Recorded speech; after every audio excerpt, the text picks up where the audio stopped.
place is falling apart here. I'm sorry. We should clean this place before we invite celebrities in here. It's wrong. How are you? It's fun to see what's there, though. Yeah, thank you. That's a nice compliment for my show. I love coming on the show, checking out the furniture, and seeing what's going to be there.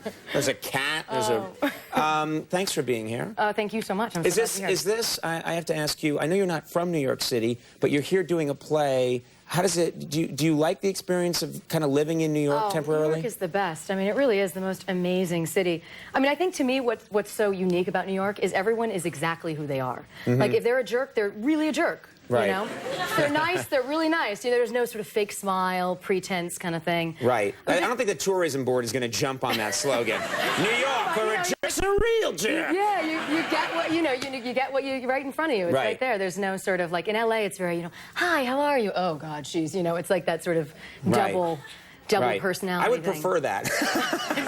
As long as I don't really know what people think of me, I prefer the pleasantness. But like in the movies, like I know so many New Yorkers hate that people in the movies are so vocal. I love it. I mean, you mean like in a movie theater? In a movie theater, you're in the movie theater, and the people are like, "Don't go in that door, girl," and then the other person's like, "Shut up," and then it makes it's like a completely then shooting starts. Experience. It's great. Yeah, and the phones are ringing, and very entertaining. Yeah, no, I mean, I can see what you're talking about. You do feel like you're alive here. Yeah. You walk everywhere. People are in your face. You're not so isolated in your car, driving around. Right, right. Well, I want to ask you. I know you've been acting for a long time, but I didn't know that you got started as a model. Is that right? Yeah, very briefly. I'm too short. I mean, I wasn't cut out for it. I actually had at the very beginning, this friend of mine who was modeling. Her mom and I were, we were all sitting down eating, and she looked at me and she said, "You have a Neanderthal forehead," and I was like. And she looked at her daughter. She said, "What to you? You have a Neanderthal forehead." Your friend's mom just turned to you and said... and she looked at her daughter and she said, you're so lucky you didn't get one. Your father has one.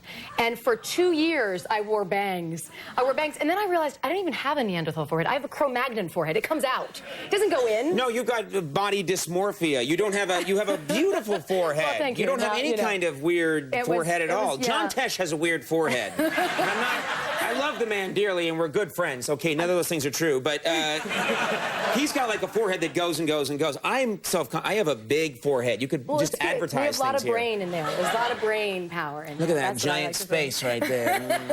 That's why the hair distracts from the giant head. But no, she was wrong to say that. That's terrible. I appreciate that. Well, that's what that business is like, though. It's all about the way you look. So. Right, right. Oh, right, modeling. Now, suddenly last summer, you're doing theater, and I'm always a little envious because I've always thought it seems so cool and romantic to be working in front of like a theater crowd every night. What is it fun? I mean, it must be unpredictable. You never know who's going to be in the crowd. It's amazing. I mean, every show is different. We have amazing audiences. We have some matinee audiences where, a lot of old people come to matinees, and they're incredible, and they know Tennessee Williams, who's the playwright, and they know sort of everything about it. But we had this instance a couple of days ago where this hearing aid went completely haywire, like through the whole show. Someone in the audience, their hearing aid just went off. Something wasn't working. Right. And I was downstairs in my dressing room because I enter later, and literally my dresser, comes to put on your costume and everything. Right. She said, there's something wrong. People are like going up and down the aisles trying to find who is the one with the hearing aid. Why wouldn't the person turn it off? They can't hear it. They literally can't hear it. So that person's just sitting there. Yeah, totally. What a wonderful show! Yay! And then exactly. Maybe they've been going around for years like that. I'm telling you. And so then the people next to them are like, "Turn off your hearing aid," but you don't know which hearing aid it is, right? Because it echoes around, right? So there's a lot of winking on stage and stuff like that as we were trying to figure out how to try and improvise and work into the play. Smoke alarm. Exactly. In Tennessee. Oh, he's not in the play. New Orleans. Right.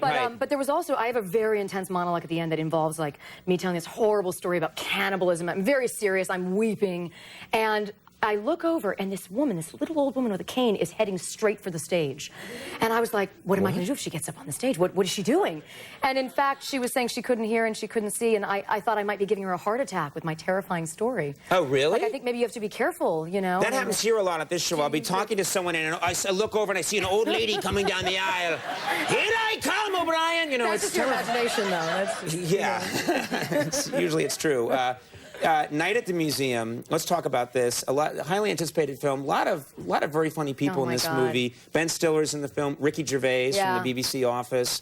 You got a lot of talent in this film. Must have been fun to make. God, it was unbelievable to be around them. It was like going to comedy school. I mean, it was incredible. Also because, I mean, Ricky Gervais, when he came on, I had finally gotten to be able to not laugh at Ben in our scenes and keep a straight face. And Ricky Gervais came on, and Ben and I couldn't keep a straight face because he kept sort of going up. He goes, "Okay, this time I'm not going to be funny." But isn't it funny that I'm trying not to be funny? So everything was like that, you know. It was, just kept going and going and going. Well, we have a clip here from Night at the Museum. What do we need to know for this clip? You know what? It will be pretty self-explanatory.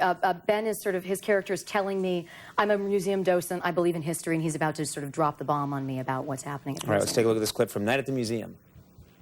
All right, look, this is going to sound crazy, all right? I mean, it's going to sound like really, really crazy. Okay. All right? No, I mean like insanely crazy. I can handle it. Okay. You know how they say in certain museums history comes alive? And yeah. In this museum, it actually does. What are you talking about?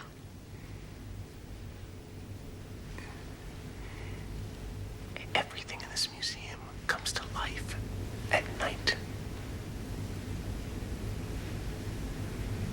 Really? Yeah, really. I'm not kidding you. You know that tablet, the tablet of Akhman-Ra? Mm-hmm. It actually brings things to life. It's like some ancient spell. Since the 50s when it came here, every night everything's been coming to life. I know this because Teddy Roosevelt told me. Seriously. That's cool. Yeah, it's cool. It's freaking awesome.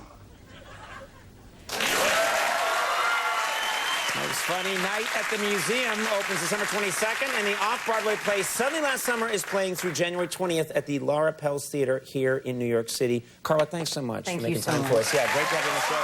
Carla Gugino will be right back. Matt Mays and El Torpedo. Stick around.